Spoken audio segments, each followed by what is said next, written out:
ज्योत्स्ना देवधर यांच्या फिलर या कथासंग्रहातून सौभाग्यदा नावाची कथा. विमानानं आकाशात झेप घेतली आणि माझ्या पोटात आतड्याची वळकटी एकदम उलगडली, एकदम लाटली गेली. वर खाली चारी बाजूंना आकाशात वेढून टाकलं. कापूस पिंजल्यासारखे ढग आपापसात खेळत होते. पांढऱ्या शुभ्र चादरीवर बाळानं लोळावं असे. बरेच मध्येच एखादा पुंजका पांढऱ्या बगळ्यासारखा तरंगत निघून जाई. वाटलं या कापसाची छानशी वात तयार करावी.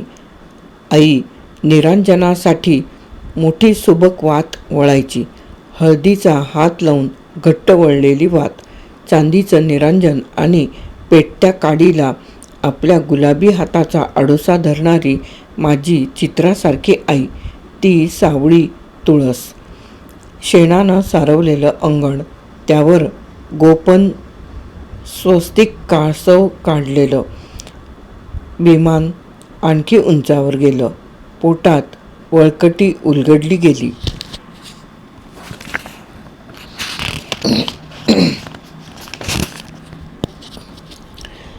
पोळी लाटली गेली.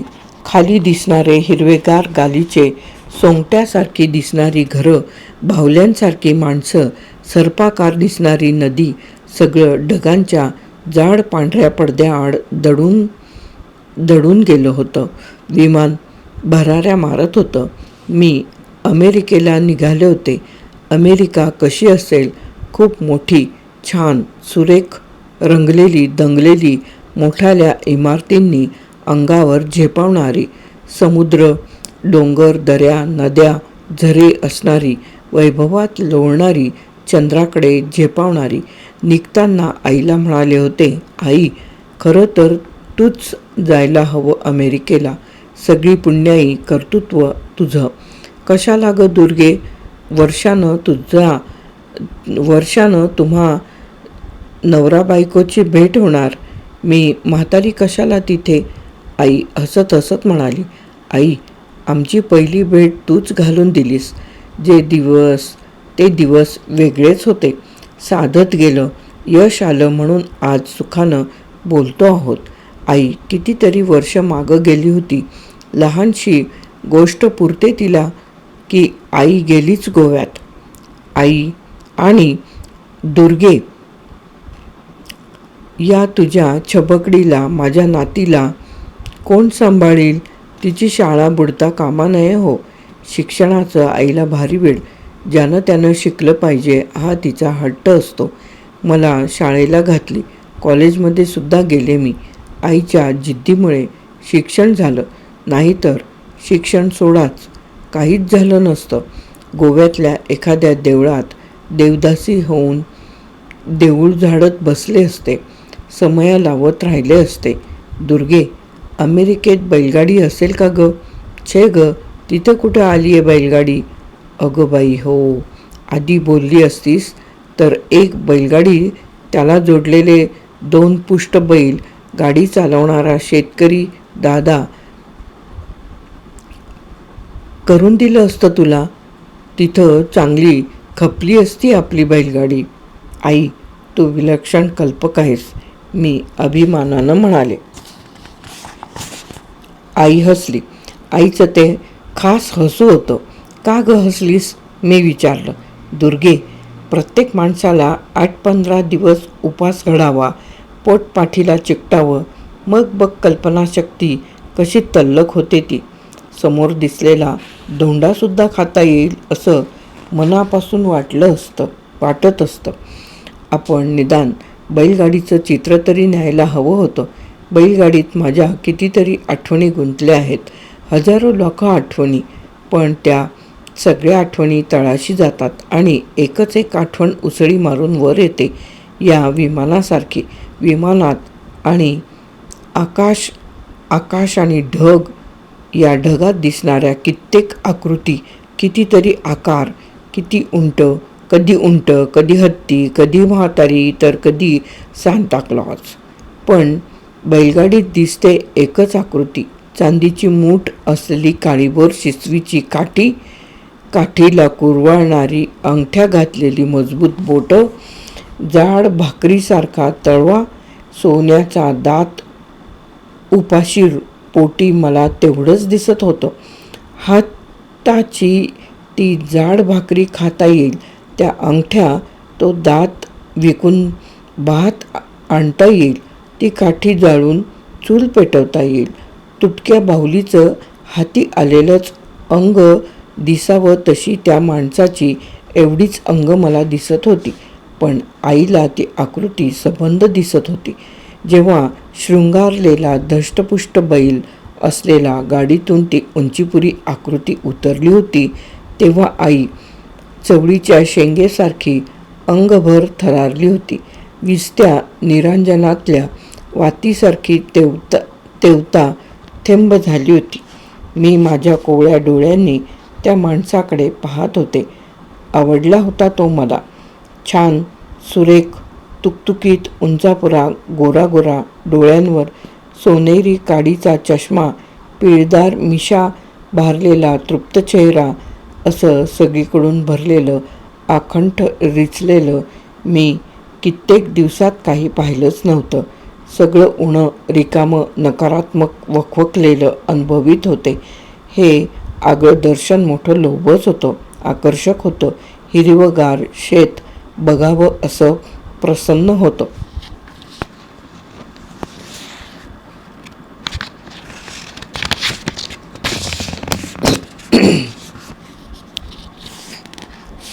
शेत, त्या शेतात तोंड उघडलं आणि पान तंबाखूनं काळ्या पडलेल्या दंतपंक्तीत 2 खिंडारं दिसली.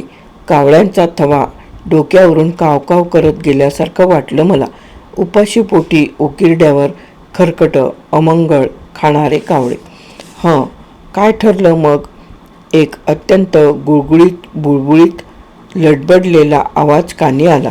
माझ्या भुकेल्या पोटात एकदम ढवळून आलं. मळमळ सुटली. ओकारी येईल असं वाटलं. आईनं मला एकदम आपल्या पंखाखाली लपवलं. पण तिचे पंख गरुडाचे पंख नव्हते. तो विरलेला, गाठी मारलेला पदर होता. त्या फाटक्या विटक्या तुकड्यांतून माझं रूप सहज निथळू लागलं. गाईच्या स्तनांतून दूध निथळावं असं. रंगलेले ओठ तिकडेच पाहत होते. मग काय ठरलं? परत तोच प्रश्न, तेच वाक्य, नाटकातल्या सारखं बोललेलं.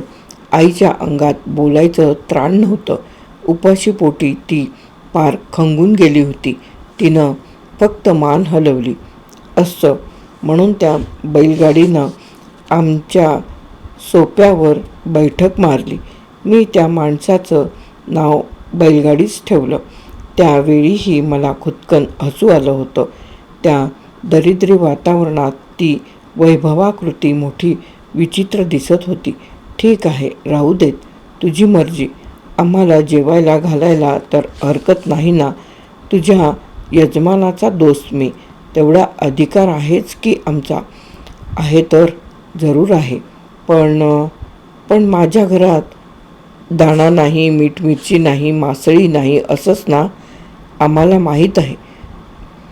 तुझ्या सावकारानं सांगितलंय. तो बसलाच आहे की पाठीला पोट लावून. आले का नाहीत? वाह शेवंते, तू तर गरत्या बाईसारखं बोलतेस की. त्याची लग्नाची बायको आहे, 4 पोरं बाळं आहेत. तू ओवाळून पडलीस त्याच्यावर. होतं नव्हतं ते त्याच्या पायावर वाहिलंस. तुला दिसलं नाही शेवंते? त्या पायात अनेक पाय गुंतलेले होते. जाऊ दे, आता काय त्याचं.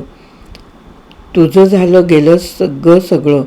पण आपल्या आयुष्याशी खेळलीस तशी या पोरीच्या जीवाशी खेळू नकोस. सगळं रीतीनं होतंय, त्यातच तुझा आडमुठेपणा. भाविणीनं भाविणीसारखं वागावं. तिच्या मुलीनं तिच्या चालीवर चालावं. आई बोलत नव्हती. खाली मान घालून गप्प उभी होती. शाळा शिकती नाही का? जी, हुशार आहे. नाव काय तिचं? दुर्गा. हिचं वाढीभरण, शेषविधी काहीच केलं नाहीस म्हणे. नाही, हिला देवाला अर्पण करायची नाही म्हणून शेष विधी केला नाही. वाढी करून द्यायला हीच तयार नव्हती. ही तयार नव्हती आणि तू ऐकलंस तिचं. शिकून काय ती पुस्तकं भरायची पोटात. शेवंते, हा वेडेपणा सोड. मी आज आलोय शेवटचं ठरवून टाकायला. 15,000 देतो, एक छूट. काय? आईनं क्षणभर तोंड उघडलं, पण मोठ्या निश्चयानं ती परत गप्प झाली. शिरप्या, गाठोडी आण घरात. तो माणूस ओरडला. बैलगाडीतून 2-4 गाठोडी बोचकी भलीमोठी मासळी आली. उघड ती गाठोडी. कापड चोपड दाणा मासळी भाजी काय नि काय. आई नुसती पाहत राहिली. यंत्रवत गाठोडी सोडत राहिली. सामान सुमान लावत राहिली. जा, झकास मासळी कर. उपाशी आहोत आम्ही. आईनं मासळीचं शेपूट धरलं. आत निघून गेली. ए, इकडे ये. त्या बैलगाडीनं मला बोलावलं. मी जवळ गेले. ते धान्य धुन्य, ती मासळी, ते कोरे कपडे पाहून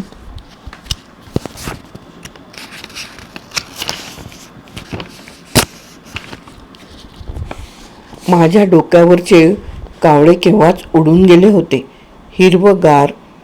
हिरवंशार शेत समोर होतं. लोळत पडावं वाटत होतं. विलक्षण शीण आला होता. वडिलांनी पाठवलंय. वडिलांसारखेच होते. त्या भाकरीसारख्या हातांनी मला जवळ घेतली. कुरवाळलं. समोर पडलेले नऊवारी लुगडं त्यानं उचललं. माझ्या अंगावर भिरकावलं. म्हणाला, जा, नेसून ये. मी मासळीसारखी त्या बैलाच्या तावडीतून निसटले. नव्या कोऱ्या लुगड्याचा वास माझ्या रंध्रात शिरला. ती विस्कटलेली घडी उराशी कवटाळून मी उभी राहिले. जा, नेसून ये. लुगडं वेढण्यापूर्वी तो स्वर मला लपेटून गेला. अंगभर शिरशिरी उठली. आतून मासळीचा वास आला. कित्येक दिवसात त्या घरात अन्नाचा सुवास दरवळला नव्हता. मी लुगडं नेसले. माझी मलाच उंच वाटले.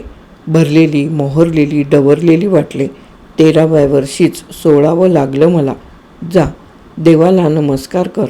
आईच्या पाया पड. मी लाजले, हसले. त्या बटबट्या डोळ्यांनी ती फुलं भराभरा वेचून घेतली. मी आधी त्यांच्या पुढ्यात वाकले. मला वाटलं आपले वडील असेच असावेत. नमस्कारासाठी जोडलेली माझी कोवळी अंजली त्यांनी आपल्या भारदस्त हातात घेतली. त्यावर ओठांचा जाड थर टेकवला. मिशांचा खराटा माझ्या गुलाबी गालावर फिरला. मजबूत पकडीत सापडलेले हात मला सोडवता येईना. मी धडपडू लागले. त्या झटापटीत तो मिशाळ चेहरा माझ्या तोंडाजवळ आला आणि कावळ्यांचा थवा केकाटत परत एकदा माझ्या माथ्यावरून उडून गेला. मी किंचाळले, आई. आई धावतच बाहेर आली. मी थरथरत उभी होते. बैलगाडी हसत होती.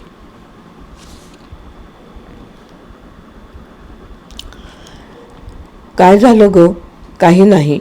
मी दिलेलं लुगडं नेसली कार्टे म्हणून आईनं माझ्या पाठीवर धपकन धपाटा मारला. अंगावरचं लुगडं ओरबाडून काढलं. आई, त्यांच्या मुलाशी माझं लग्न लावून दे. लुगड्याचा पदर छातीशी धरत मी म्हणाले, आपल्या पोरीशी लग्न लावून द्यायला आले नाहीत हे पोरी. 15,000 तुला विकत घ्यायला आलेत. विकत? पण आई, मला लग्न करायचंय. मी लग्नाच्या बायकोपेक्षा थाटात ठेवीन तुला दुर्गे. शेठ, कशाला त्या कोवळ्या पोरीला फशी पाडता? मी तिला शिकवणार आहे. तिचं लग्न लावून देणार आहे. तिला विकणार नाही. पोटात खड्डा पडलाय तुझ्या, पण मिजाच नाही उतरली. शरीराच्या भुकेपेक्षा पोटाची भूक मोठी करी. मासा घेतलास, दाणा घेतलास, पण लेकीनं लुगडं नकोय घ्यायला. उघड्या अंगावर भरलं पोट जास्तच वाईट दिसतं. शेवंते, कळतंय मला. शेठ, तुम्हा लोकांना दुसऱ्याची भरली पोटं पाहवत नाहीत. भीती वाटते. पळू पाहता. बस्स कर, 20,000 देतो. छे छे, पोर समोर आहे. तिच्या डोळ्यांदेखत तिचा सौदा करू नका. वाण कोरं आहे. अजून घडी उलगडली नाही म्हणून एवढी रक्कम लावतोय. उष्ट्या ताटावर एवढा मोठा आकडा कुणी ओवाळून टाकत नाही. तिला मी कुणालाही हात लावू देणार नाही. रीतसर लग्न करीन तिचं. हे शेवटचं. हो, पण तिच्या बापानं कबूल केलंय. निम्मी किंमत त्याला द्यायची आहे.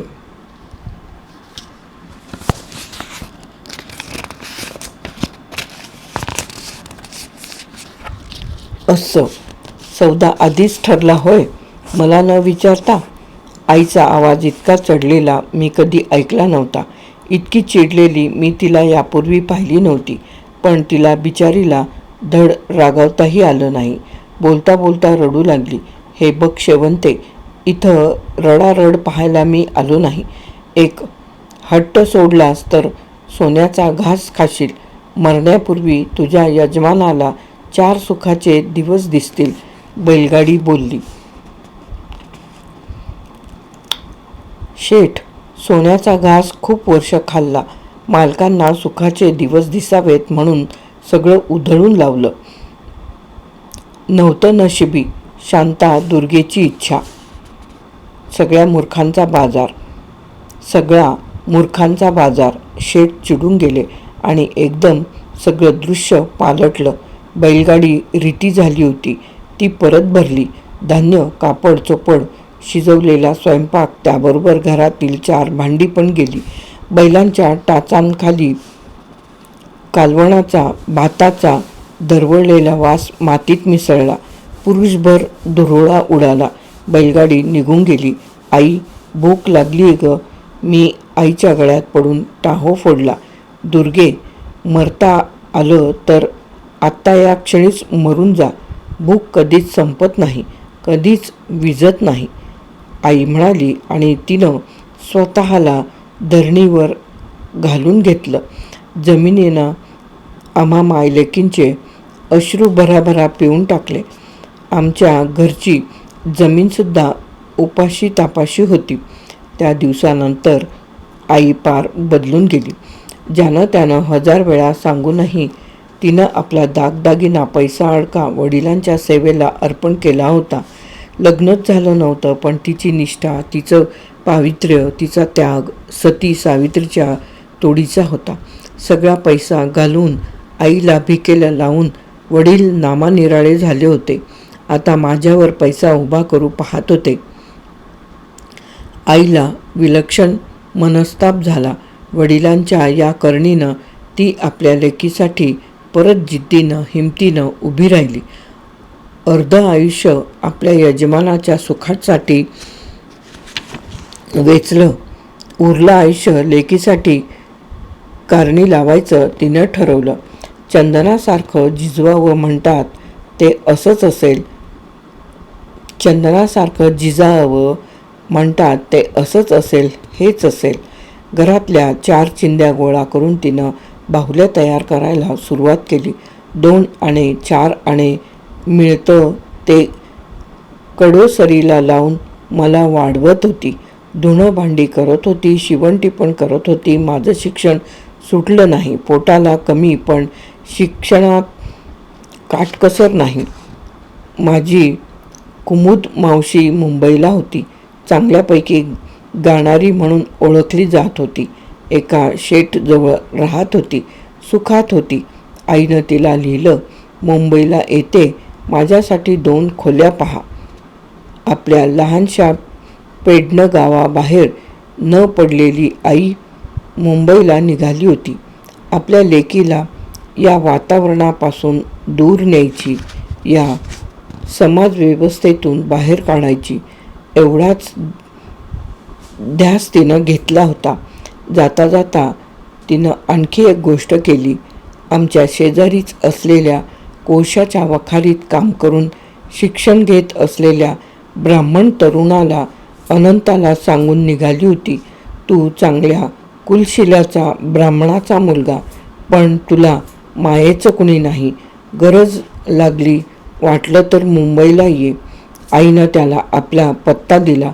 आपल्या चाफेकळी नागपुड्या फुगवीत ती म्हणायची, नशिबानं साथ दिली तर माझ्या दुर्गीला ब्राह्मणाची बायको करीन. तिला प्रतिष्ठा मिळवून देईन. माझी पुढची पिढी ब्राह्मणाची पिढी होईल. या नरकातून, या अन्यायातून माझ्या रक्ताला सोडवीन. मुंबईत बाहुल्यांचा व्यवसाय हळूहळू वाढू लागला. मी आईला मदत करत होते. मावशीनं एक गरिबाची मुलगी आईकडे लावून दिली. ती मुंबईतली होती. घरोघरी दुकानातून जाऊन बाहुल्या विकत होती. आईच्या बाहुल्या मोठ्या सुबक. आणि एके दिवशी अनंता खरंच आला. देखणा तरुण. आईला म्हणाला, मावशी आलोय, BSc झालोय, डॉक्टर व्हायची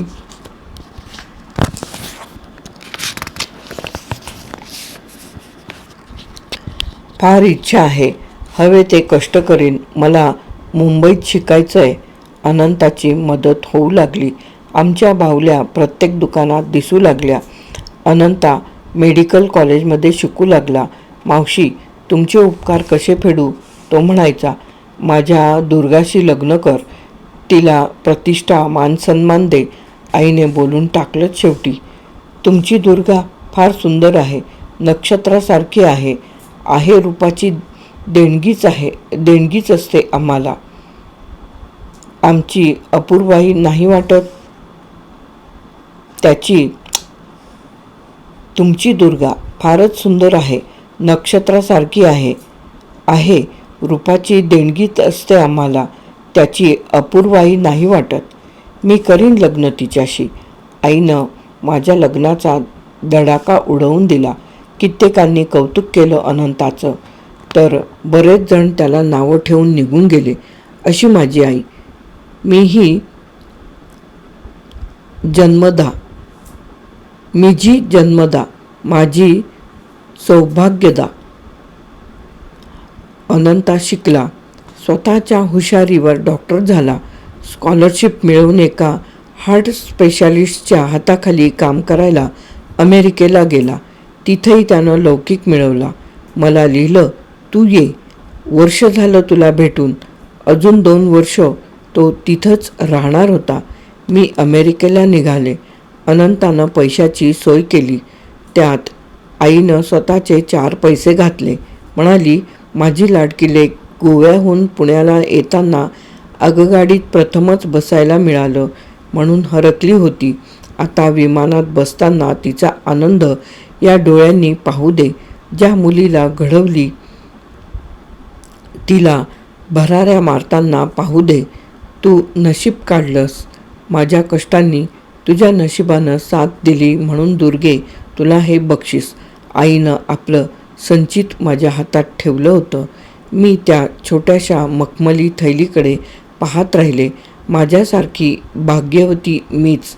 भाविणीच्या पोटी जन्मलेली, गरिबीनं गांजलेली, उपाशी तापाशी राहिलेली मुलगी प्रतिष्ठा मिळवून हुशार नवऱ्याची बायको म्हणून अमेरिकेला निघाली होती. आईनं वर्तमानपत्रात माझा फोटो दिला. छापून आल्यावर त्या फोटोला चुंबत राहिली. आनंदानं रडत राहिली. जाताना माझ्याबरोबर तऱ्हेतऱ्हेच्या बाहुल्या करून दिल्या. तिकडे मागणी आहे, 20 पैसे मिळव म्हणाली. विक, पैसे मिळव म्हणाली. आणि निघताना म्हणत होती, खरंच ग दुर्गे, बैलगाडी करून दिली असती तर आवडली असती तिकडल्या लोकांना. Tie your belts. Thank you. Air hostess म्हणत होती. विमानाच्या शिडीवरून उतरताच यांनी मला मिठीत घेतलं. म्हणाले, आली माझी भाग्यदा. मी म्हणाले, हो, पण माझी सौभाग्यता फार मागं राहिली. आमचे दोघांचे डोळे भरून आले.